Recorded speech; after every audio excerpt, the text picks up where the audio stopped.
29 जुलाई को हुई chain snatching के दौरान गोली मारकर हत्या मामले पर पटना एसएसपी उपेंद्र शर्मा ने बताया कि महिला सुबह अपने घर के पास खड़ी थी और अपराधी बाइक से उतरकर महिला से चेन छीनता है। इसके बाद एक घर का पुरुष निकलता है, जिसके बाद उस पुरुष को गोली मारकर हत्या कर दी जाती है। दोनों अपराध कर्मी ने अपने भाई की होंडा सीबीआर बाइक से घटना को अंजाम दिया है। 1 अगस्त को परसा बाजार के पास गोली मारने पर पटना एसएसपी उपेंद्र शर्मा ने बताया कि मृतक की 2 शादी हुई थी और पहली पत्नी के घर के पास 3 से 4 बीघा जमीन था और इस घटना में अपने बेटा ने ही पिता की हत्या की है। दोनों का नाम अमित और सोनू है। घटना में उपयुक्त मोटरसाइकिल भी बरामद कर ली गई है। बिहटा स्वर्ण व्यवसाय मामले में पटना एसएसपी उपेंद्र शर्मा ने बताया कि अपराध के क्रम में हत्या किया है। लूटने के दौरान यह हत्या हुई और बहुत जल्द अपराधी गिरफ्तार हो जाएंगे। आज सुबह बेउर थाना क्षेत्र में घटना मामले में पटना एसएसपी ने बताया कि हम स्पॉट पर गए थे और मृतक के घर भी गए थे और उसके घर से कुछ जमीन के पेपर भी मिले हैं जो मृतक का नहीं है। शायद मृतक जमीन से संबंधित कारोबार करता था। सॉल्वर गैंग मामले पर एसएसपी ने कहा कि एक एजेंसी को मेल गया था पटना से पर्टिकुलर एग्जाम के बारे में अपने लेवल पर गया और प्रश्न लीक नहीं हुआ था। रितेश नाम के व्यक्ति से मेल आया था, कुछ लैपटॉप और डॉक्यूमेंट था, लेकिन इस मामले में सबूत जुटाना बहुत मुश्किल है। यूपीएससी एग्जाम बहुत स्ट्रिक्ट होता है, जनता को जागरूक होना चाहिए सबसे बचने के लिए। फर्स्ट डे घटना के टाइम पे मैं गया था। वो केस प्रथम दृष्टया देखने के बाद ही जो चीज़ें आई थी, मैंने वहाँ पे पब्लिक एट लार्ज को जो व्यवसायी वर्ग है उनसे ही मेरी बात हुई थी और मीडिया से बंधु भी वहाँ पे थे, उन लोगों को मैंने ब्रीफ में बताया भी था। बेसिकली वो अपराध के क्रम में वो हत्या हो गई है। बेसिकली लूटने की नीयत से ही मुझे लगता है कि वो अपराधकर्मी आए थे और संभवतः लूट का अगर नहीं हो पाया तो हताशा में उन्होंने गोली चलाई, जिससे कि दुर्भाग्यवश उनकी मृत्यु हो गई। उसमें और कोई एंगल नहीं है। हम लोग उसका अनुसंधान काफ़ी आगे बढ़ा चुके हैं और अब अपराधियों को पहचान मात्र रह गया है। बहुत पीछा तक हम लोग वहाँ पहुँच चुके हैं और विद इन फ्यू डेज उसका हमको लगता है डिटेक्शन हो जाएगा। आज सुबह हुआ है, आप वहाँ पे आए नहीं होंगे, मैं वहाँ गया था घटनास्थल पे, तो वो मुझे दिखाई दे रहा है। हम लोगों ने देखा, उनके घर पे भी हम लोग गए थे। जो अजय हैं वो बेउर में ही महावीर कॉलोनी है, वहाँ पर किराए के मकान में रहते हैं, शादीशुदा हैं, नालंदा से बिलोंग करते हैं, 13 में शादी हुई है, बच्चा एक भी नहीं है, गाड़ी एक चलाते हैं भाड़े पे। इनके घर से बहुत सारे ज़मीन के कागजात मिले हैं जो इनके नहीं हैं। हो सकता है ज़मीन का भी धंधा करते हों। लिविंग स्टैंडर्ड बहुत हम्बल है, बहुत अच्छा लिविंग स्टैंडर्ड तो नहीं है। जो घटनाक्रम हम लोग देखे उससे ये दिखाई दे रहा है कि जो लोग आए हैं उनको ये पहले से पहचान रहे थे। इससे ज़्यादा मैं आपको नहीं बता पाऊँगा बिकॉज वो सब एविडेंस की बात है।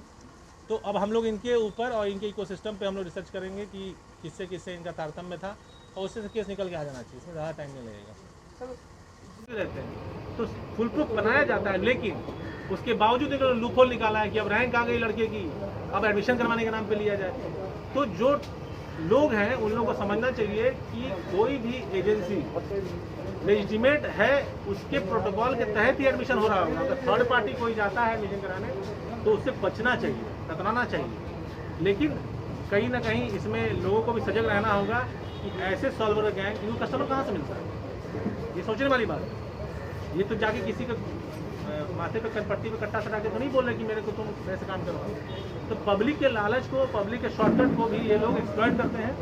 तो इसमें इनका इन्वेस्टिगेशन जटिल है, लेकिन ऐसे घटनाओं का उद्भेदन जब आप लोग के माध्यम से एट लार्ज पब्लिक को पता चलता है और इस तरह की चीज़ें बाहर उभर के आती हैं, तो इससे हम लोग की अब इच्छा है पुलिस ये ज़रूर है कि पब्लिक एट लार्ज को अलर्ट रहना चाहिए कि हम लोग इन लोगों के अननेसेसरी बेट ना बने, अननेसेसरी शिकार ना बने, लेजिटिमेट तरीके से ही जाएं। तो उससे इन लोगों को हराने में कारगर साबित हम लोग हो पाएंगे। अदरवाइज इसमें मुनाफा बहुत है, एफर्ट बहुत कम है। तो इकोनॉमिकल एंगल से बहुत लाभप्रद अपराध है, इसलिए ये लोग इसमें से छूटने के बाद भी बार बार इसमें संलिप्त रहते हैं। समझ में पीसी कर रहे हैं, 2 डिटेक्शन में उसी का पीसी कर रहे हैं। बिहार में सॉल्वर गैंग एक बार फिर से सक्रिय हो गए, हरियाणा में और वो वाला मैं बैकग्राउंड आपको बताता हूँ। जो घटना हुई थी उसमें मैं एजेंसी का नाम नहीं लूँगा, उस एजेंसी को एक मेल गया था पटना से और एक पर्टिकुलर एग्ज़ाम के बारे में वो मेल गया कि उसका एक एग्ज़ाम संभावित है, उसका पेपर इस बंधु के पास है और ये लीक कर रहा है।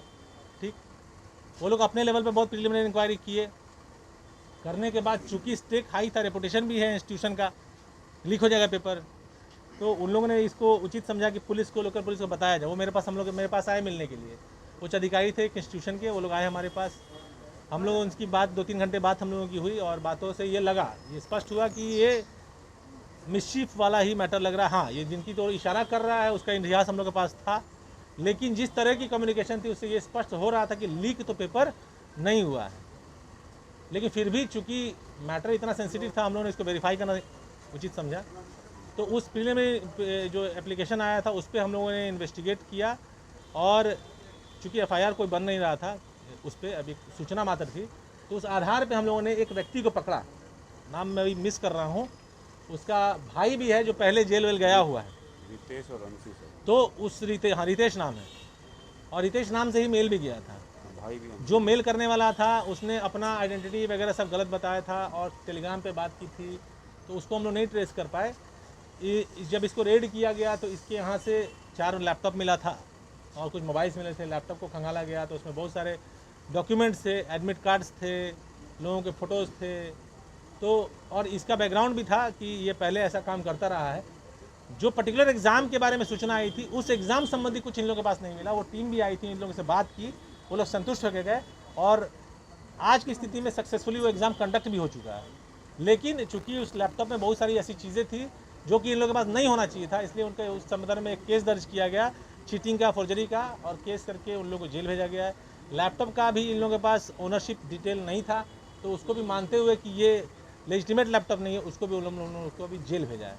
उसमें रितेश जेल गया है, उसके भाई भी एफआईआर में है और वो अभी एट लार्ज है, वो नहीं पता। अलवर गैंग में अरेस्टिंग तो होती है लेकिन पूरे गैंग का खात्मा नहीं हो पाता। हाँ, ठीक चैलेंज है ये पटना। ये एक बड़ा ही, इसको बोलेंगे क्रिएटिव क्राइम है, कन्वेंशनल क्राइम से अलग है। इसमें एविडेंस जुटाना भी थोड़ा मुश्किल हो पाता है और इसमें जिस तरह से साइबर क्राइम है, इसको एकदम साइबर क्राइम तो नहीं कहेंगे, लेकिन उसी से पैरेलल क्राइम है, जिसमें कि जो विक्टिम्स हैं वो जानबूझ के शिकार बनते हैं। परसा बाजार स्टेशन के पास एक ऑटो चालक को, वृद्ध ऑटो चालक थे, उनके किसी और के ऑटो में बैठे थे, उनको 2 अपराधकर्मी आते हैं और उनको सर में गोली मार दी जाती है और वो मर जाते हैं। इसका भी मीडिया में बहुत ह्यूमन क्राइम मचा था कि सुबह दिन दहाड़े ऐसी घटना कैसे हो गई इतनी बीच बाज़ार वाली जगह पर।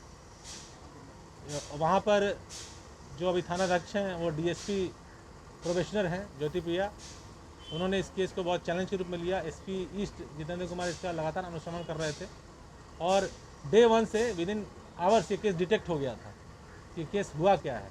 जो फर्स्ट लाइट हम लोग को आई थी केस में, वही अंततः निकल के आई कि घटना का कारण यही है। जो मृतक थे उनकी 2 शादी हुई थी, वो नौबतपुर के खैरा गांव के रहने वाले थे। एक और उन्होंने शादी की थी दूसरी पत्नी के साथ, वो परसा बाजार क्षेत्र में ही रहते थे। इनका कोई ज़मीन था गांव में जहां पहली पत्नी रह रही है, उस एरिया में ज़मीन था। पहली पत्नी से इनको 2 पुत्र है, 3 पुत्र हैं, इनफैक्ट 3 है ना, 3 पुत्र है और वहाँ 4 से 5 कट्ठा ज़मीन था, जिसको कि ये 4 से 5 बीघा ज़मीन था, जिसको ये बेच देना चाह रहे थे। तो पहली पत्नी और पहले परिवार को ये लग रहा था कि हमारा तो पूरा नुकसान हो जाएगा। उस लालच से, उस संघर्ष से या उस लोभ में जो भी बात हो, उसके लिए ये सुनियोजित प्लानिंग की गई, जिसमें कि उनकी पहली पत्नी की भी अहम भूमिका है, तीनों बेटों को अहम भूमिका है। घटनाकारी 2 बेटों ने किया, दोनों गिरफ्तार हो गए हैं। सोनू कुमार, अमित कुमार, दोनों सगे बेटे हैं, उन्होंने अपने बाप का मर्डर किया। घटना में प्रयुक्त थी मोटरसाइकिल हीरो होंडा स्प्लेंडर, वो भी बरामद हो गई है और हथियार भी बरामद हो गया है। इस केस में मैच्योर्ड एविडेंस है, फुटेज भी हम लोग के साथ था। इसको हम लोग स्पीड ट्रायल में भी डालेंगे। माँ और जो बचा हुआ भाई है उनके ऊपर हम लोग कार्रवाई करेंगे। ये 2 घटना थी जिसके बारे में आपको जानकारी दी। अगर आपको हमारा वीडियो पसंद आया हो तो इसे लाइक करें, सब्सक्राइब करें और साथ ही बेल आइकन दबाना ना भूलें।